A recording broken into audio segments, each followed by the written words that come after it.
নমস্কার বন্ধুরা, আজকে কিন্তু চলে এসেছি শ্রীরামপুরের সোনালীতে।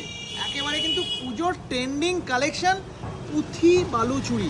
কিভাবে আসবেন এই দোকানে, লোকেশন দেখিয়ে ঢুকবো দোকানে। আমার হাতের বাঁ দিকে এই রাস্তাটা চলে গেছে কিন্তু টুয়ার্ড শ্রীরামপুর স্টেশনের দিকে।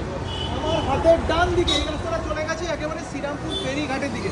আর এই রয়েছে কিন্তু সোনালী কালেকশন। কি দাদা এবার পুজোর চমক পুঁথি বালুচুরি? পুঁথি বালুচুরি, বাহ, পুঁথি বালুচুরি কালার মানে সব বালুচুরির থেকে এটা ডিফারেন্স কি রয়েছে? ডিফারেন্স রয়েছে। বালুচুরিটার মধ্যে পুঁথি লাগানো আছে, পুঁথি লাগানো আছে। বাহ, ঠিক আছে, দারুন, বালুচুরির মধ্যে দারুন ট্রেন্ডিং আইটেম, একেবারে কিন্তু দারুন দারুন ট্রেন্ডিং, সফট এবং একদম পুরো বাটার টাইপ কাপড় আছে। আচ্ছা ঠিক এটা আছে, খুলে দেখিয়ে দাও দাদা। একদম খুলে দেখিয়ে দিচ্ছি একটা। মানে এত সেল মানে দাদারা দিয়ে পারছে না, আপনাদের এটা মানে বর্তমানে কিন্তু আউট অফ স্টক হয়ে যাচ্ছে। অর্ডারের পর অর্ডার আসছে, এত এত এটা ভাইরাল হয়েছে। বাহ, পুঁথি বালুচুরি, পুঁথি বালুচুরি পুজো